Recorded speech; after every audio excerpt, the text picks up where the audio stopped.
So hi guys, welcome back to my to videos. तो इस video में दोस्तों डिस्कस करने वाले हैं यहाँ पर कुछ इंपॉर्टेंट कंपनीज को और उनसे रिलेटेड कुछ इंपॉर्टेंट अपडेट्स हैं जिसकी बात करेंगे इस वीडियो में। तो चलिए दोस्तों वीडियो की शुरुआत करते हैं। सबसे पहली कंपनी की बात करते हैं। पहली कंपनी का नाम है इरेडा, यानी कि Indian renewable energy development agency limited. But इसको डिस्कस करने से पहले अगर आपने अभी तक चैनल को सब्सक्राइब नहीं किया है तो चैनल को सब्सक्राइब करके बेल आइकन को प्रेस कर लेना और साथ पे ऑल पे जरूर क्लिक कर देना ताकि आने वाली वीडियोस की भी नोटिफिकेशन आपको मिल सके। और सेबी रजिस्टर्ड टेलीग्राम चैनल को भी आप ज्वाइन कर सकते हैं जिसका लिंक आपको डिस्क्रिप्शन में देखने को मिल जाएगा। और एक डिस्क्लेमर भी है, जो भी कंपनी से रिलेटेड न्यूज़ एंड अपडेट्स हम लोग कवर करेंगे वो सारी न्यूज़ एंड अपडेट्स सिर्फ एजुकेशन पर्पस के लिए है, सीखने के लिए है। तो इसको किसी भी तरह का इन्वेस्टमेंट एडवाइस मत समझना, आप खुद से रिसर्च और एनालिसिस भी कर सकते हैं। तो चलिए दोस्तों वीडियो की शुरुआत करते हैं। सबसे पहले बात करते हैं इरेडा से रिलेटेड कुछ इंपॉर्टेंट न्यूज़ एंड अपडेट्स के बारे में। सो दोस्तों अगर हम इरेडा को देखें तो ये कंपनी आज के दिन काफ़ी ज़्यादा फोकस में थी। फोकस में रहने का सबसे बड़ा रीज़न है कंपनी के Q3 के अर्निंग्स, जो कि आज के दिन हमें देखने को मिलने वाले हैं। अब अर्निंग्स जब तक ये वीडियो रिकॉर्ड हो रहा है तब तक तो नहीं आई है, बट जैसे ही अर्निंग्स आती है उसका नोटिफिकेशन आपको मिल जाएगा। इस वजह से चैनल को सब्सक्राइब करके ऑल पे ज़रूर क्लिक कर देना ताकि रिजल्ट की नोटिफिकेशन आपको टाइमली मिल सके। और दोस्तों अगर हम बात करें रिजल्ट को लेकर मार्केट की एक्सपेक्टेशंस क्या है उसके बारे में, तो फिलहाल एक्सपर्ट की एक्सपेक्टेशंस की अगर हम बात करें तो बहुत ज़्यादा आउटस्टैंडिंग तो नहीं, बट हाँ पॉजिटिव ग्रोथ की एक्सपेक्टेशन ज़रूर हमें देखने को मिल रही है। और साथ में ये भी उम्मीद किया जा रहा है कि कंपनी ने जो बिजनेस अपडेट में लोन ग्रोथ स्ट्रांग रिपोर्ट किया था उसकी बेसिस पे कंपनी के अर्निंग्स हमें स्टेबल देखने को मिल सकते हैं। और कंपनी आपको अपने नेट इंटरेस्ट मार्जिन में और साथ में अपने एसेट क्वालिटीज़ में इंप्रूवमेंट आपको दिखाती हुई नजर आ सकती है इस Q3 में। अब एग्जैक्ट इन सारी चीज़ों के बाद फिगर्स क्या है, क्या मार्केट एग्जैक्ट उम्मीद कर रही है रेवेन्यू से, मार्जिन से और प्रॉफिट से, उसको जानते हैं। तो देखो दोस्तों, जितने भी साइट्स हैं, जितने भी रिसर्च रिपोर्ट है, सभी को मैंने चेकआउट किया। कंपनी के क्वार्टरली रिजल्ट को लेकर प्रॉपर एक्सपेक्टेशंस के डेटा कहीं हमें देखने को मिले नहीं है। एक जगह मिला है मनी कंट्रोल में, और मनी कंट्रोल में भी रेवेन्यू की एक्सपेक्टेशंस के डेटा मेंशन नहीं है। तो इस वजह से रेवेन्यू को हम इग्नोर करेंगे, मार्जिन्स को इग्नोर करेंगे, सिर्फ हम देखेंगे कंपनी के प्रॉफिट को। और प्रॉफिट की अगर हम बात करें तो पिछले क्वार्टर में कंपनी ने 549 करोड़ का प्रॉफिट रिपोर्ट किया था। इस बार का प्रॉफिट मार्केट उम्मीद कर रही है 574 करोड़ का, यानी कि 35% से ज़्यादा की ग्रोथ हमें कंपनी के नेट प्रॉफिट में दिख सकती है अगर हम पिछले साल के Q3 से कंपैरिजन करें। पिछले साल के Q3 में कंपनी ने 425 करोड़ का प्रॉफिट रिपोर्ट किया था, इस बार 574 करोड़ का प्रॉफिट आ सकता है। ये मार्केट एज्यूम करके चल रही है, और ये अगर एज्यूम करके चल रही है तो सिंपल सी बात है कि हम कंपनी के रेवेन्यू में भी ग्रोथ उम्मीद करेंगे Q1Q बेसिस पे और as well as year on year basis पे भी। और साथ में कंपनी के जो फाइनेंसिंग मार्जिन है वो भी हमें इंप्रूव होता हुआ नजर आ सकता है, जैसा कि एक्सपर्ट की एक्सपेक्टेशंस हैं। तो ये सारी चीज़ों को आप नोट करो। बाकी जब रिजल्ट कंपनी का आएगा तो उसका वीडियो आपको मिल जाएगा, इस वजह से चैनल के साथ अपडेटेड रहना। सो अब दोस्तों वीडियो में आगे बढ़ने से पहले बात कर लेते हैं एक सेबी रजिस्टर्ड टेलीग्राम चैनल के बारे में जिसका नाम है ट्रेडर बाजी। अब ये सेबी रजिस्टर्ड रिसर्च एनालिस्ट हैं जिनका रजिस्ट्रेशन नंबर आपको यहाँ पर देखने को मिलता है, और इनको 8 साल से भी ज़्यादा का एक्सपीरियंस है ऑप्शन एंड स्विंग ट्रेडिंग में। साथ में 3000 से भी ज़्यादा लोगों को ऑलरेडी ये ट्रेन कर चुके हैं। तो इनके टेलीग्राम चैनल का जो लिंक है वो आपको डिस्क्रिप्शन में देखने को मिल जाएगा। लिंक के थ्रू जाकर जरूर इस चैनल को आप ज्वाइन कर लेना।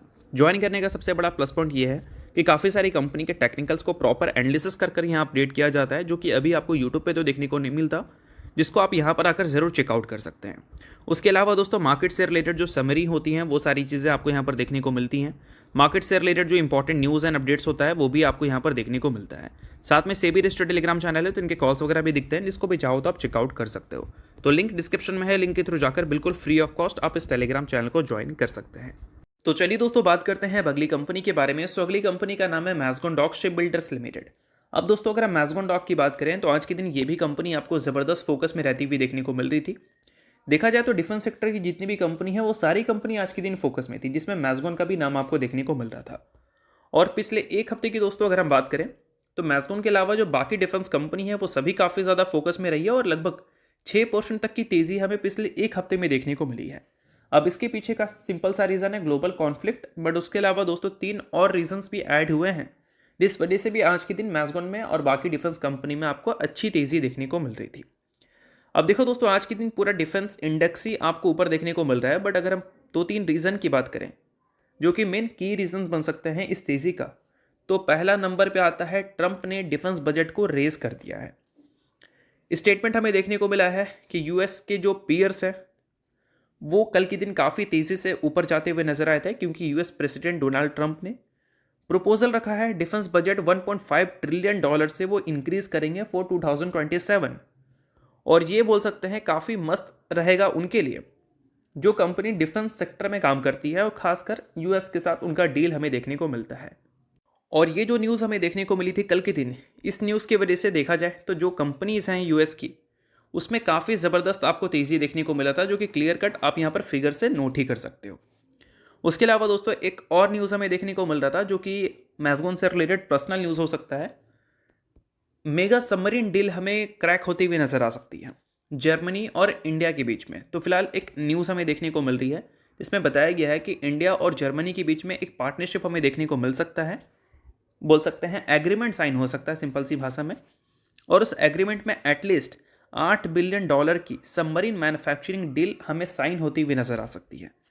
और ये काफ़ी बड़ी रिपोर्ट है जो कि ब्लूमबर्ग ने पब्लिश किया है। हाल ही में ब्लूमबर्ग काफ़ी ज़्यादा फेमस हुई थी रिलायंस की रिपोर्ट को लेकर, बट वो बहुत बड़ा हस्ती है भाई। अगर उनके कोई रिपोर्ट पब्लिश होते हैं तो ऑब्वियस सी बात है उसको इग्नोर नहीं किया जा सकता, चाहे उनके एक दो रिपोर्ट गलत हो जाए फिर भी।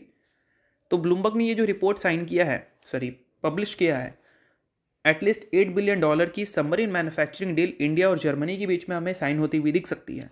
ये काफ़ी बड़ी न्यूज़ होगी उन कंपनी के लिए जो सबमरीन्स में डील करती है, लाइक मैज़गॉन डॉक शिप बिल्डर जैसी कंपनीज। तो इस वजह से ये काफ़ी बड़ी न्यूज़ बन जाती है मैज़गॉन को ऊपर ले जाने के लिए। उसके अलावा दोस्तों एक और न्यूज़ हमें देखने को मिल रहा है, और ये न्यूज़ यहाँ पर यह है कि यूएस प्रेसिडेंट की तरफ से स्टेटमेंट हमें देखने को मिला है। सॉरी, यूएस प्रेसिडेंट की तरफ से स्टेटमेंट नहीं आया है, बोल सकते हैं वाइस हाउस के जो सेक्रेटरी हैं करोनिल लिविट, उनकी तरफ से स्टेटमेंट हमें देखने को मिला है कि यूएस प्रेसिडेंट और उनकी टीम देख रही है कई सारे ऑप्शंस को टू एक्वायर ग्रीनलैंड। यानी कि बोल सकते हैं ये भी एक ग्लोबल कॉन्फ्लिक्ट से रिलेटेड न्यूज़ है। और इन सारी न्यूज़ की वजह से डिफेंस कंपनी आज के दिन ऊपर है, और वही बाजार की बात करें तो बाजार आपको नीचे देखने को मिल रही है। तो आई होप आपको ये सारी चीज़ें अच्छी तरह से समझ आ गई होंगी कि आज के दिन डिफेंस कंपनी में तेज़ी हमें क्यों देखने को मिल रही है। बाकी इसके अलावा दोस्तों बात करें अगली कंपनी के बारे में तो उसका नाम है एंजल वन लिमिटेड। हाल ही में एंजल वन आपको काफ़ी ज़्यादा फोकस में रहता हुआ दिखा था क्योंकि कंपनी ने फैसला किया है स्प्लिट और डिविडेंड देने का इस Q3 के साथ। अगर हम बात करें दोस्तों स्प्लिट के बारे में तो अभी कंपनी का फेस वैल्यू हमें ₹10 का देखने को मिलता है। तो 1:2, 1:5 और 1:10 के हिसाब से स्प्लिट पॉसिबिलिटीज़ हमें देखने को मिल सकती है। और साथ में कंपनी इंटरम डिविडेंड का भी अनाउंसमेंट आपको करती हुई दिख सकती है इस Q3 रिजल्ट के साथ। भले कंपनी के अर्निंग्स कैसे हैं उसके बारे में कुछ हमें पता नहीं है, बट अर्निंग्स के साथ स्प्लिट और डिविडेंड की खबर हमें ज़रूर सुनने को मिल रही है एंजल वन के मैनेजमेंट की तरफ से। तो अगर आप इस कंपनी के शेयर होल्डर हैं तो बेशक इस न्यूज़ को आप नोट कर चल सकते हैं। इसके अलावा दोस्तों बात करें अगली कंपनी के बारे में तो उसका नाम है दोस्तों BSE लिमिटेड। पिछले 2 दिन में बाजार का हालात कुछ खास अच्छा हमें देखने को मिला नहीं था 203 दिन में, और वही पीरियड में अगर BSE के हालात की बात करें तो इसका भी हालात कुछ खास अच्छा हमें देखने को मिला नहीं। इस पीरियड में BSE में भी गिरावट हमें देखने को मिली है और अभी 52 वीक हाई से ये करीब 11.8% नीचे देखने को मिल रही है। अब बाजार जब खराब करता है तो कैपिटल मार्केट से जुड़ी कंपनी खराब करती है क्योंकि उन कंपनी के जो बिजनेस हैं उसमें वैसी परफॉर्मेंस हमें देखने को नहीं मिलती जैसी परफॉर्मेंस अच्छे मार्केट में हमें देखने को मिलता है। बट BSE ने यहाँ पर सबको चौंका दिया है क्योंकि BSE के अगर हम इक्विटी डेरिवेटिव के टर्नओवर की बात करें तो वो काफ़ी ज़्यादा इंप्रेसिव है।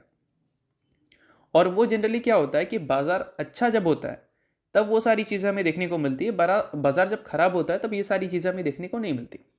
अभी बाजार को FIs लगातार खराब कर रही है, और FIs की बात करें तो लास्ट ट्रेडिंग सेशन भी 3367 करोड़ की उन्होंने बिकवाली की थी।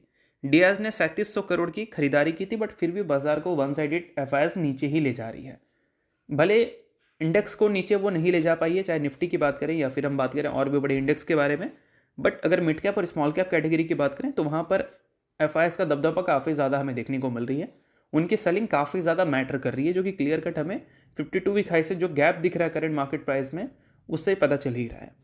बट दोस्तों इन सारी चीज़ों के बाद अगर हम BSE के इक्विटी डेरिवेटिव के डेटा को देखें और जनवरी मंथ को कंपेयर करें दिसंबर, नवंबर, अक्टूबर, सितंबर, अगस्त, जुलाई, जून, मई, अप्रैल जिससे भी, तो जनवरी मंथ का डेटा हमें काफ़ी ज़्यादा चौंका रहा है। अगर हम बात करें दोस्तों एवरेज डेली प्रीमियम टर्नओवर के बारे में तो वो हमें सिर्फ 6 ट्रेडिंग सेशन में 23,257 करोड़ की दिख रही है। देखा जाए तो जनवरी का महीना कुछ खास बाजार के लिए गया नहीं है, बट फिर भी ये नंबर 23,257 करोड़ का जो है ये अब तक का बेस्ट है एक पर्टिकुलर डेज की अगर हम बात करें BSE की हिस्ट्री में। तो इस वजह से ये सारी चीज़ें काफ़ी ज़्यादा शॉकिंग है। और ये चीज़ें शॉकिंग हैं, तो इसका मतलब क्या है कि ऐसे मार्केट में भी बीएससी के आने वाले अर्निंग्स अच्छे आने की पॉसिबिलिटीज़ काफ़ी ज़्यादा रखते हैं। वैसे तो सिर्फ 6 ट्रेडिंग सेशन हुआ है, यानी कि आने वाले कल में ये सारी चीज़ें चेंज हो सकती हैं, बट अभी जो इंपॉर्टेंट है वो मैंने आपके साथ शेयर की है ताकि आपको चीज़ों को समझने में आसानी हो। बाकी ये सारी चीज़ें सिर्फ एजुकेशन पर्पज़ के लिए, किसी भी तरह का रिकमेंडेशन नहीं है, तो आप खुद का रिसर्च और एनालिसिस भी कर सकते हैं। तो होप करता हूँ ये वीडियो आपको अच्छा लगेगा और लाइक कीजिए, पहली बार सब्सक्राइब कीजिए। वीडियो के लिए बहुत बहुत शुक्रिया।